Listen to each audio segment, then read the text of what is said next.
Ranking member yields back. I yield myself time for a closing statement. First of all, to the witnesses, thanks so much for being here. Really appreciate your time.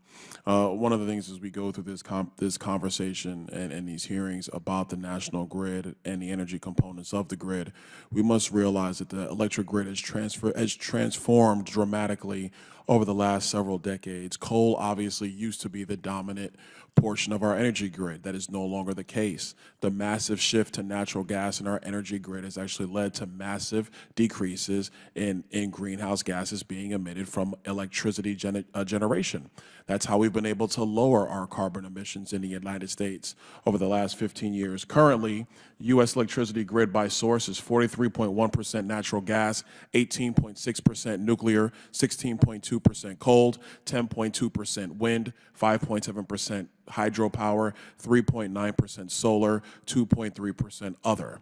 The electric grid is shifting all the time, and where we have to get focused in the United States is making sure that the most efficient and readily available abilities to power the grid so that consumers can get readily available power at cheap costs is the priority, not climate change. As we have heard here today, our nation's power grid is facing a serious reliability crisis. Grid planners anticipate that power demand is expected to rise while power generation is expected to simultaneously decrease at an alarming rate. How are we expected to make up for this disparity when the Biden administration continues to demonize our most reliable sources?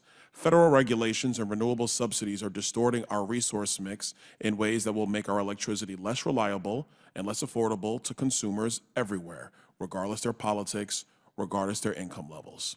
Rules such as the EPA's rule on power plants, which have been wisely scaled back, would still directly impact the amount of additional capacity able to come online in the coming years.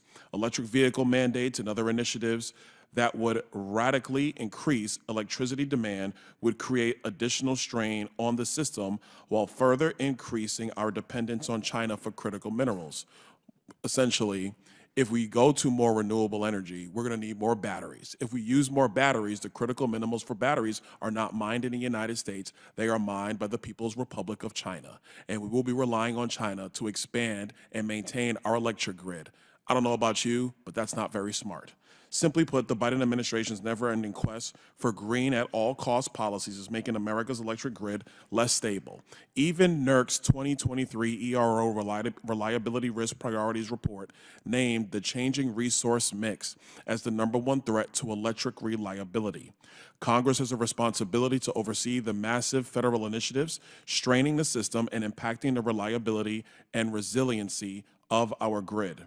Americans rightfully expect electricity to be flowing even when external factors such as severe weather events create strain on these systems. And while unforeseen risks to the electric grid are certainly a cause for concern, there are steps we can take to mitigate as many of the known liabilities as possible. This includes ensuring policies and procedures do not add unnecessary stress to our existing power capacity. Just as so many sectors depend on bulk electrical systems to function, the grid itself relies on an intricate resource supply chain to operate effectively. Delays in the permitting process of everything from natural gas pipelines to transmission lines add unnecessary uncertainty and costs to utilities and ultimately costs to the consumers.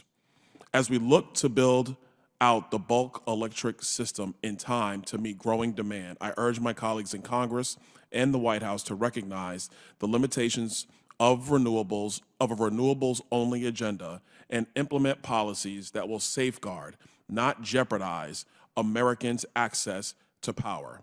I thank all our witnesses for being here today and for sharing their insights on these issues. In closing, I want to thank our panelists for today's testimony. With that, and without objection, all members will have 5 legislative days within which to submit materials and to submit additional written questions for the witnesses, which will be forwarded to the witnesses for their response. If there is no further business, without objection, the subcommittee stands adjourned.